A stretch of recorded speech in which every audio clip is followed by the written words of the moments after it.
하나님 말씀 같이 봅니다. 마태복음 9장 1절로 8절의 말씀입니다.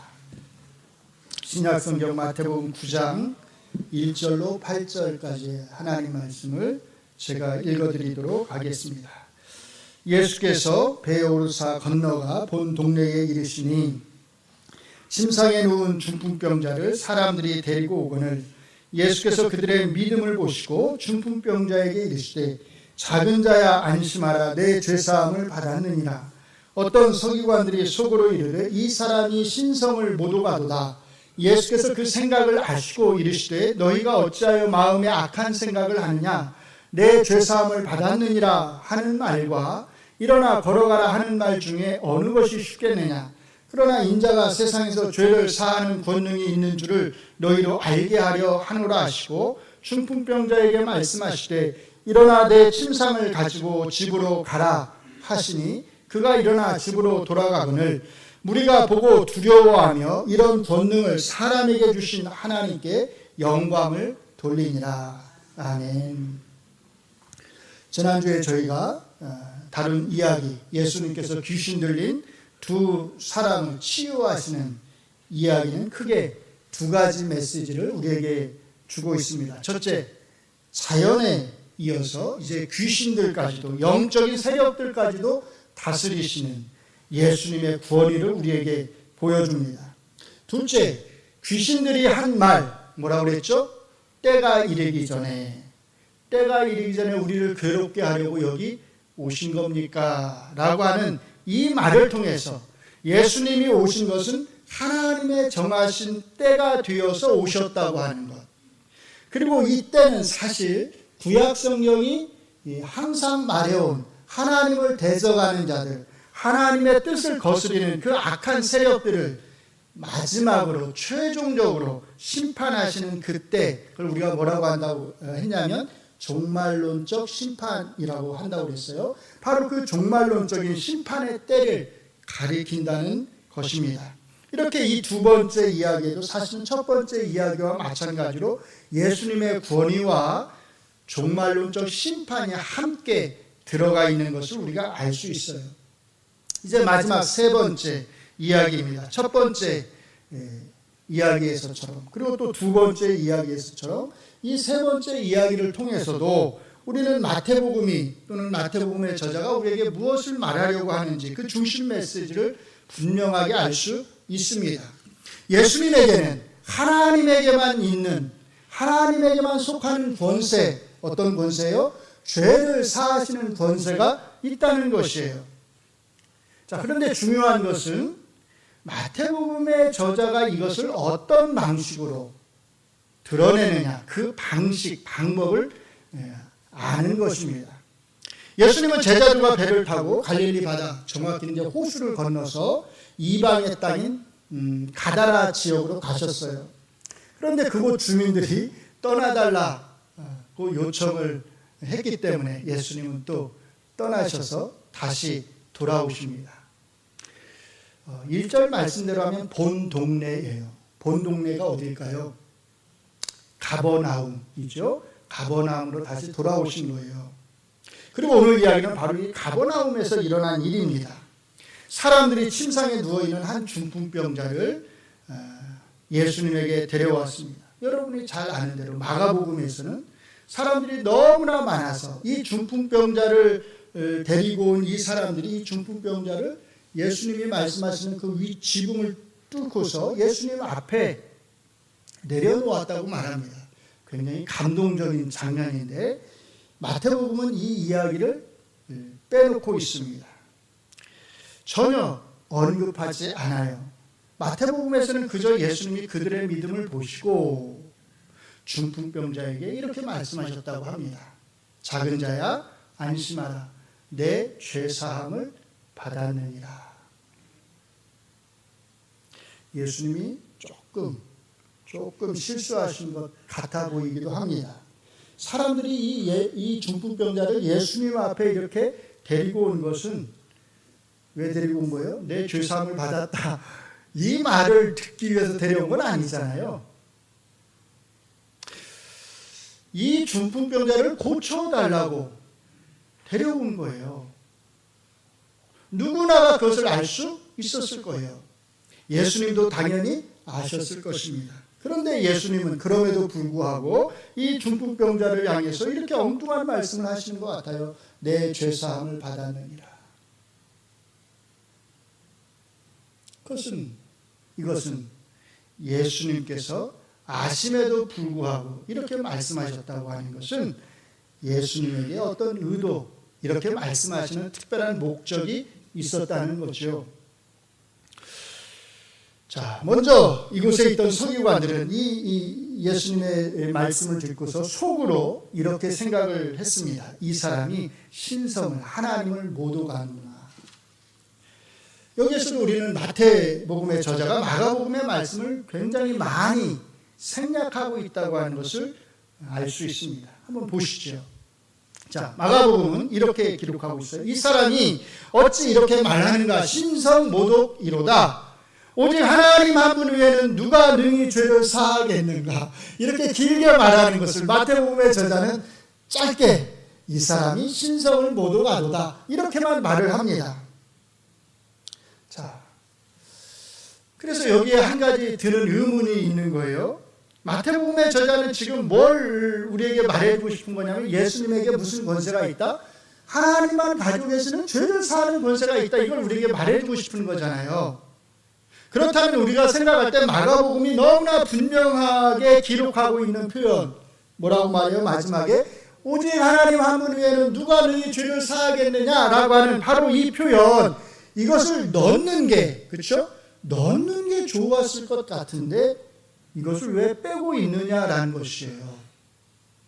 그 정확한 이유는 우리가 사실 알 수가 없겠죠. 그러나 우리가 미루어 짐작해 볼 수는 있습니다. 이 마태복음이 유대적 배경을 가지고 있는 것을 우리가 생각한다면 마태복음의 저자는 굳이 이 표현을 여기에 넣을 필요가 없었을 것입니다. 왜냐하면 유대적 배경에서는 누구나가 하나님만 죄를 사하실 수 있다고 하는 것을 다 알고 있었을 거니까요. 그리고 사실 서기관들이 한 이 말, 이 사람이 신성을 모독하도다라고 하는 이 말 속에 이미 죄 용서는 하나님만 하는 것인데 하나님만 하는 것이다라고 하는 의미가 들어가 있습니다. 이 서기관들이 아마 속으로 이렇게 생각했던 것 같아요. 첫째, 죄사함은 하나님에게만 있는 권세다. 그런데 이 예수가 지금 죄를 사한다고 선언했다. 그러므로 이 예수는 뭐 한 거다? 신성을, 하나님을 모독한 거다. 마태복음의 저자는 첫 번째와 두 번째는 빼고서 이 세 번째 결론만 사실 기록을 하고 있는 거죠. 마태복음의 저자는 하나님만이 죄를 사하실 수 있고 누군가 죄를 사해준다는 말을 한다면 그것은 하나님을 모독하는 행위라고 하는 것을 이미 전제로 사실 가지고 있는 것입니다. 이것을 당연시하면서 사실 마태복음은 오히려 조금 다른 것에, 다른 부분에 강조를 두고 있다는 것이에요. 4절에 보시면 예수님은 그 생각을 아시고, 이게 속으로 하는 생각을 아시고 이렇게 말씀하셨다고요. 너희가 어찌하여 마음에 악한 생각을 하느냐. 뭐라고요? 악한 생각을 하느냐. 자, 이것이 마태복음에서 강조되고 있다고 하는 것을 우리가 알 수 있어요. 어떻게요? 마가복음과 비교해보면 알 수 있어요. 마가복음은 어떻게 말하냐면 그냥 이렇게 말해요. 아주 단순하게 예수님이 그들의 생각을 아셨다. 그들의 생각을 아셨다. 뭐가 없어요? 악한이란 표현이 없어요. 그 말은 악한이라고 하는 이 표현을 누가 넣은 거예요? 마태복음의 저자가 의도를 가지고 여기에 넣었다는 것이에요. 뭘 보여주려고요? 이 서기관들의 그 생각, 속으로 하는 그 생각의 질이 좋지 않았다는 걸 강조하고 싶은 거지요. 자, 우리 여기 이제 조금 더 생각을 해야 되는데요. 예수님이 여기에서 악한 생각이라고 말씀하신 것은 이 서기관들이 속으로 예수님이 신성을 모독했다라고 하는 그것만 사실 가리킨 게 아니라는 것입니다. 예수님이 신성을 모독했다고 하는 이들의 이 생각은 성경에 분명하게 사실은 언급되고 있지는 않지만 또 다른 어떤 생각을 함축하고 있었습니다. 왜냐하면 예수님은 이렇게 말씀하시기 때문이에요. 내가 내 죄사함을 받았느니라 라고 하는 말과 일어나 걸어가라고 하는 이 두 말 중에 어느 것이 더 쉽겠느냐. 이 질문이 함축하고 있는 것이 있습니다. 이 서기관들이 지금 속으로 이런 식으로 생각을 했다는 거예요. 이 예수라고 하는 자가 자기 지금 이 중풍병자를 향해서 내 죄사함을 받았다 이렇게 말을 하는 것은 분명히 하나님을 모두가 하는 말이긴 한데 왜 이렇게 말하는 거냐. 그것은 이 자가 사실은 중풍병자를 고칠 수 있는 능력이 없기 때문에 이렇게 말한 것이다. 이런 생각을 가지고 있었다는 거예요. 자, 한번 생각을 해보세요. 죄를 용서해 준다고 이렇게 말하는 게 더 쉬울까요? 아니면 중풍병자를 고쳐서 걸어가게 하는 게 더 쉬울까요? 서기관들은 죄를 용서해 준다고 말하는 게 더 쉬웠다 이렇게 생각했다는 거예요. 자, 여기서 잘 구분하셔야 됩니다. 서기관들은 예수님이 정말로 실제로 죄를 용서해 줄 수 있다 이렇게 생각했다는 게 아니라 죄를 용서해 준다고 뭐 하는 게요? 말하는 게 쉬웠다라고 생각했다는 거예요. 당연히 죄를 용서해 주시는 분은 오직 하나님 한 분이십니다. 그러므로 서기관들은 예수님이 진짜로 이 중풍병자의 죄를 용서해 줄 수 있다고 생각하지 않았어요. 단지 예수님이 이 중풍병자를 고칠 수 없으니까 그것을 회피하기 위해서, 그것을 피하기 위해서 말로 내가 죄사함을 받았다 이렇게 말했다는 것입니다. 그것이 더 예수님에게 쉬웠을 거라는 거예요. 왜냐하면 중풍병자를 고치는 것은 뭐가 필요해요? 눈으로 보이는 증거가 필요하잖아요. 그런데 내 죄가 용서받았다 이거는 눈으로 보이나요? 보이지 않죠. 증명이 안 되죠. 말을 했어도 증명할 길이 없습니다. 예수님께서 만약에 중풍병자를 향해서 야 일어나 걸어가 이렇게 명령을 하셨는데 중풍병자가 계속 누워있다면 이거는 얼마나 창피한 일이겠어요. 그리고 예수님께서 그냥 우리 일반인들하고 똑같네 라고 하는 걸 보여주는 거잖아요. 그러니까 예수님은 중풍병자에게 일어나서 걸어가라 이렇게 말씀하시는 대신에 눈으로 확인이 안 되는 것, 증명이 안 되는 것, 말로 하는 것, 내 죄가 사함을 받았다 이렇게 말씀을 하셨다. 누가 이렇게 생각했다는 거예요? 서기관들이 이렇게 생각했다는 거예요. 예수님이 악한 생각이라고 말씀을 하실 때 요것까지 포함을 사실은 하셨다는 것입니다. 왜 이게 악한 생각일까요? 이들은 예수님을 일종의 뭘로 만드는 거냐면 죄송합니다. 사기꾼으로 만들기 때문입니다. 예수님이 중풍병자를 고칠 수 없으니까 하나님을 모두가 하는 말로 위기를 벗어나려고 한다는 것이잖아요. 예수님이 죄를 사할 수 있는 권세를 사실은 가지신 분이 아니다 라고 생각을 하는 거잖아요. 그러니까 바로 이 서기관들을 향해서 예수님은 사실 이렇게 말씀을 하시는 겁니다. 너희가 틀렸어. 너희 생각이 틀렸어. 내가 이 중풍병자를 고칠 능력이 없어서 그렇게 말한 게 아니야. 나는 일부러 사실 그렇게 말을 한 거야. 왜? 내가 죄를 용서해 줄 수 있는 그 권세, 권능, 권위가 있다. 정말로 있다는 것을 보여주기 위해서. 그리고 이제 정말로 예수님은 서기관들의 그 악한 생각이 틀렸다는 것을 실제로 증명해 보이십니다. 어떻게 해요? 중풍병자를 향해서 이렇게 말씀하셔요. 일어나 내 침상을 가지고 집으로 가라. 어떻게 되었을까요? 서기관들이 생각한 대로 예수님이 창피를 당하셨나요? 이 중풍병자가 정말로 일어나서 집으로 돌아갔습니다. 그가 일어나 집으로 돌아가거늘. 예수님의 말씀이 거짓이, 좀 과하게 말하면 뻥이 아니었다는 뜻이죠. 작은 자야 안심하라 내 죄사함을 받았느니라 라고 하는 예수님의 이 선언이 거짓 선언이 아니었다는 것이에요. 중풍병자를 고칠 수 없어서 창피당하는 것을 피하려고 하신 말씀이 아니라는 겁니다. 진짜였다는 거예요. 예수님이 하나님을 모독한 게 아닙니다. 예수님에게 하나님만 가지고 있는 그 권위, 죄를 용서해 주시는 그 권세, 권한이 있었다는 뜻입니다. 그래서 그 다음에 예수님이 이렇게 공식적으로 선언을 하시는 것입니다. 그러나 인자가 세상에서 죄를 사하는 권능이 있는 줄을 너희로 알게 하려 하노라. 이것은 정말 어마어마한 선언을 지금 예수님이 하신 것입니다. 바람과 바다를 잔잔하게 하시는 것보다 귀신 들린 두 사람에게서 그 귀신들을 쫓아내는 것보다 사실 예수님은 지금 더 엄청난 선언을 하신 것이에요. 바람과 바다를 잔잔하게 하시는 것을 보고서 제자들이 예수님이 신성을 못 오간다고 생각하지 않았어요. 또 귀신들을 쫓아내는 것을 보고서도 제자들은 예수님이 신성을 못 오간다고 생각하지 않았을 것입니다. 왜요? 왜? 물론 이런 일을 누구나 할 수 있는 것은 아니지만 그렇다고 해서 아무도 이런 일을 한 적이 없는 것은 아니기 때문입니다. 모세는 뭘 갈랐어요? 홍해를 갈랐습니다. 엘리사 선지자는 아람의 군대 장관이었던 나아만의 나병을 고쳐주었습니다.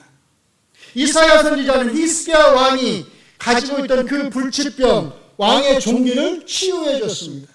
심지어 엘리사 선지자는 사르밧 과부의 죽은 아들을 살리기까지 했어요. 그리고 그 제자인 엘리사 선지자 역시 수넴 여자의 죽은 아들을 살려 주었습니다. 그러나 이들 중 어느 누구도 내 죄가 다 사해졌다라고 말한 사람은 없습니다. 아무도 없어요. 그러므로 우리는 지금 예수님이 하신 이 죄사함의 선언이 얼마나 놀라운 선언인지를 알아야 합니다. 이 선언은 예수님이 어떤 분이신지를 우리에게 너무나 분명하게 보여주기 때문입니다. 제가 이렇게 말하면 여러분들은 아마 이런 식으로 생각할 거예요. 이 선언이 예수님이 어떤 분이신지를 말해준다고? 하나님만 죄를 용서해 주시는 권한이 있다고 그랬지? 그러니까 예수님은 누구다? 하나님이시구나. 우리는 대개 이렇게 생각을 할 거예요. 물론 이 생각이 맞습니다. 궁극적으로 삼위일체적인 관점에서 보면 예수님은 누구시다? 하나님 자신이시다 라는 게 맞아요. 그러나 성경을 읽을 때 우리가 이런 식으로 좀 단순화해서 생각하는 것은 좋은 것 같지가 않아요. 목사님들도 설교를 할 때 이걸 이렇게 너무 단순화해서 설교를 하는 것은 그렇게 좋은 것 같지가 않습니다. 물론 우리가 삼위일체의 교리에 대해서 설명을 할 때는 이 본문을 그 증거 본문으로서 우리가 충분히 사용할 수 있겠죠. 예수님은 하나님 자신이시다. 자, 그러나 우리가 이 본문 자체를 다룰 때는 이런 설명이 틀린 것은 아니지만 이 말씀, 이 본문의 이야기가 말하려고 하는 게 무엇인지에 집중하고 충실해야 합니다. 왜냐하면 우리가 그것에 충실하지 않으면, 본문이 말하려고 하는, 우리 가르쳐 주려고 하는 것에 충실하지 않으면 우리는 본문이 정말 우리에게 가르쳐 주려고 하는 그 메시지를 놓칠 수 있기 때문이에요. 쉽게 말하면 마태복음의 저자는 지금 이 이야기를 통해서 여러분, 예수님은 하나님이십니다, 이렇게 말하려고 하는 게 아니라는 겁니다. 예수님은 하나님만이 가지고 계시는 죄를 사하는 권세를 가지신 분이다 라고 하는 이 메시지와 함께 마태복음의 저자가 가르치려고 하는 또 하나의 중요한 메시지는 사실 다른 데 있어요. 지금까지 우리가 별로 주목하지 않은 말, 주목하지 않은 표현, 예수님이 자신을 가리킬 때 늘 사용하셨던 표현 뭐예요? 인자.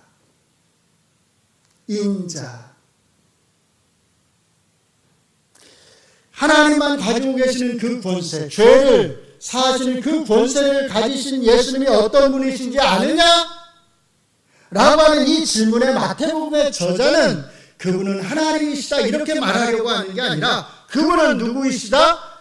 인자이시다 이렇게 말하려고 한다는 것이에요. 그분은 인자이시다. 인자 무슨 뜻이죠? 그냥 단어도 그대로 하면 사람의 아들입니다. 그런데 중요한 것은 이 인자라고 하는 표현이 구약 성경에서는 아주 특별하게, 매우 특별하게 사용된다는 거예요. 이 표현을 지금 예수님께서 바로 여기에서 처음으로 사용하신 겁니다. 그럼 예수님은 이 인자라는 표현을 어떤 의미로 사용하셨을까요? 다니엘 7장 13절, 14절로 같이 가보겠습니다. 자, 읽어드릴게요. 내가 또 밤 환상 중에 보니, 누가요? 네, 인자 같은 이가 하늘 구름을 타고 와서, 우리말로 와서니까 땅으로 온 것처럼 보이는데 하늘로 간 거예요. 가서 옛적부터 항상 계시니 에게 나아가 그 앞으로 인도되매 그에게 권세와 영광과 나라를 주고 모든 백성과 나라들과 다른 언어, 우리가 흔히 말하는 방언을 말하는 모든 자들이 그를 섬기게 하였으니 그의 권세는 소멸되지 아니하는 영원한 권세요 그의 나라 왕국은 멸망하지 아니할 것이라. 자, 여기 보시면 인자 같은 이가 나옵니다. 인자 같은 이가 누구에게 나아가요? 옛적부터 항상 계시니, 누구죠? 여호와 하나님이요. 어디 계시죠? 하늘에 계시죠. 그래서 하늘로 가는 거예요. 가는데 뭘 타고 가요? 구름을 타고 가요. 문자 그대로 이해할 필요는 없어요. 우리의 이해를 돕기 위해서 그렇게 표현을 하는 거예요. 하늘로 가는 거니까. 구름을 타고 하늘로 가서 여호와 앞에 섭니다. 뭐 하는 장면이에요? 인자 같은 이가 하늘에서 여호와 하나님께 왕권을 받는 장면입니다. 그 후에는 어떻게 될까요? 왕권을 받아서 어디로 오는 거예요? 땅으로 오는 거겠죠? 자, 하늘에 계시는 하나님이 이 인자 같은 이에게 왕권을 주셔서 모든 나라가 이 인자 같은 이에게 다, 이방 나라들이 다 복종하게 하는 거예요. 그래서 이 왕국은, 인자 같은 이가 왕권을 행사하는 이 왕국은 어떤 왕국이라고 말해요? 소멸되지 않는 왕국.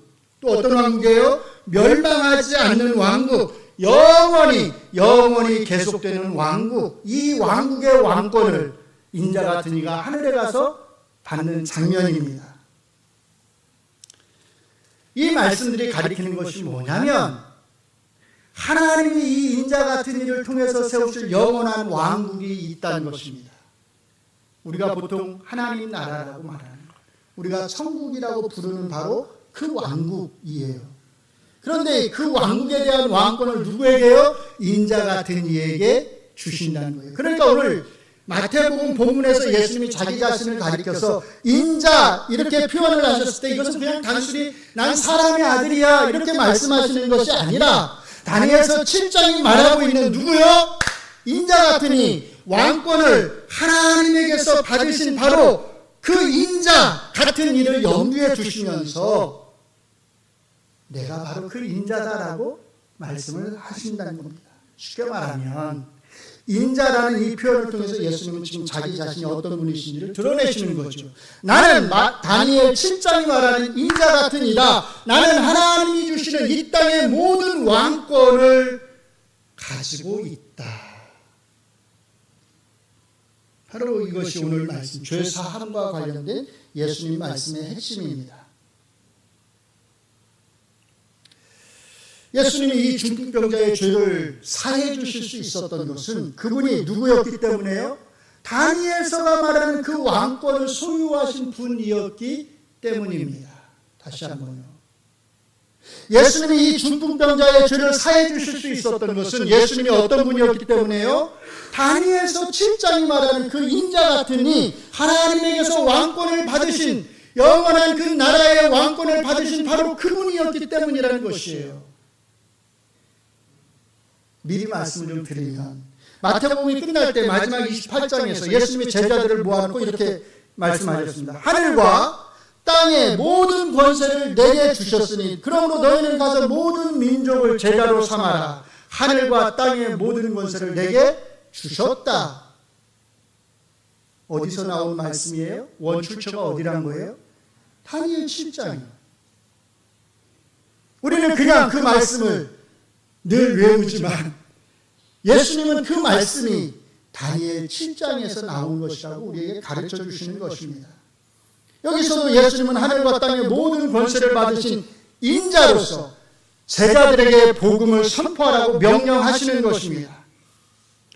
내가 자기 자신이 왕이라고 하는 것을 온 세상에 선포하라는 거예요. 예수님이 왕이시다. 예수님만이 왕이시다. 이게 복음의 핵심이잖아요. 예수님이 오늘 본문에서 인자가 세상에서 죄를 사하는 권능이 있는 줄을 너희로 알게 하려 하노라 라고 말씀하셨을 때 예수님은 자기 자신이 다니엘 7장이 말하는 그 왕권을 가지신 분이심을 사실 드러내고 계시는 것입니다. 물론 이 말씀에는 숨김과 드러냄이 같이 있어요. 당시의 사람들에게, 예수님 당시의 사람들에게는 이 말씀이 숨김의 기능이 컸을 거예요.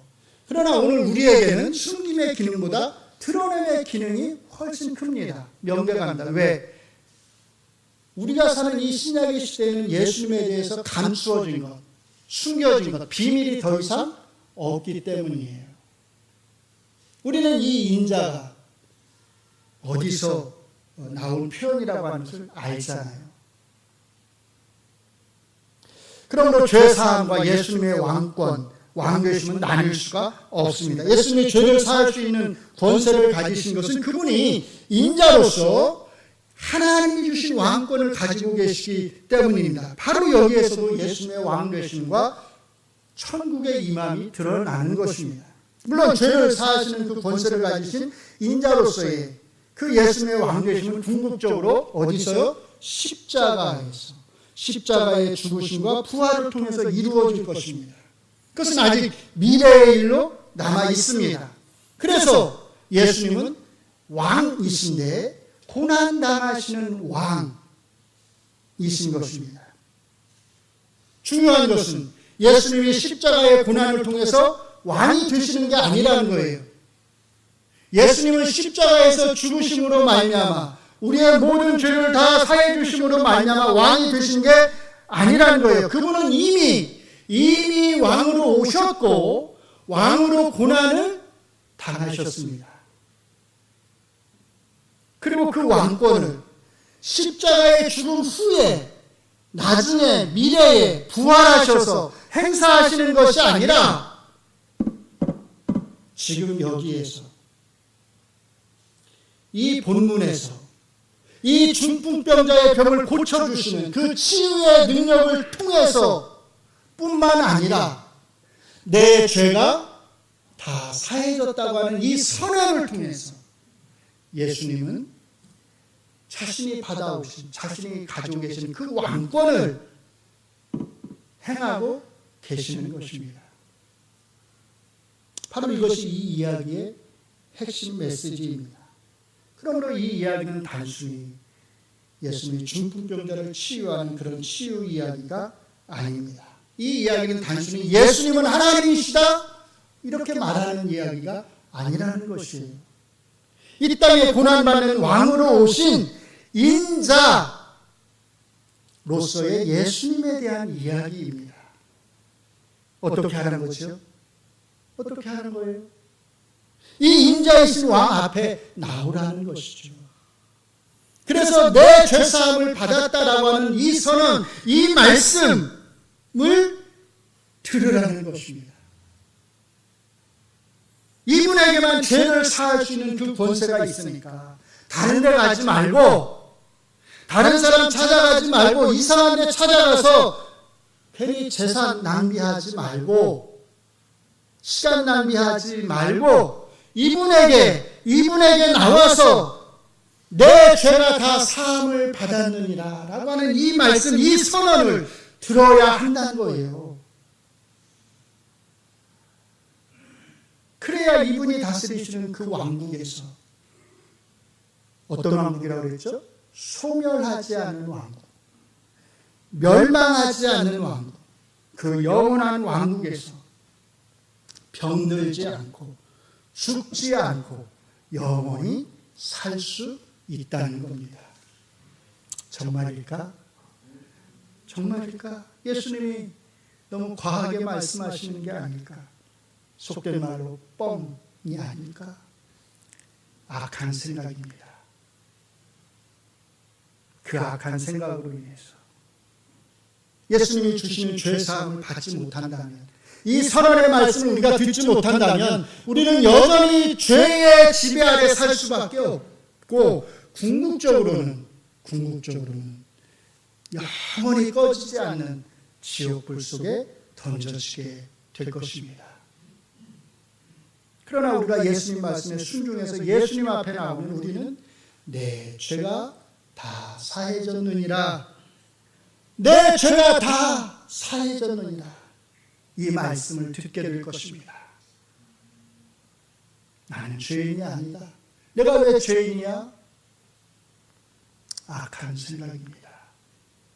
성경은 모든 인간을 다 빠짐없이 부자나 가난한 자나 권력자나 권력이 없는 자나 건강한 자나 병든 자나 어른이나 아이나 남자나 여자나 아무런 차별이 없이 모든 사람이 다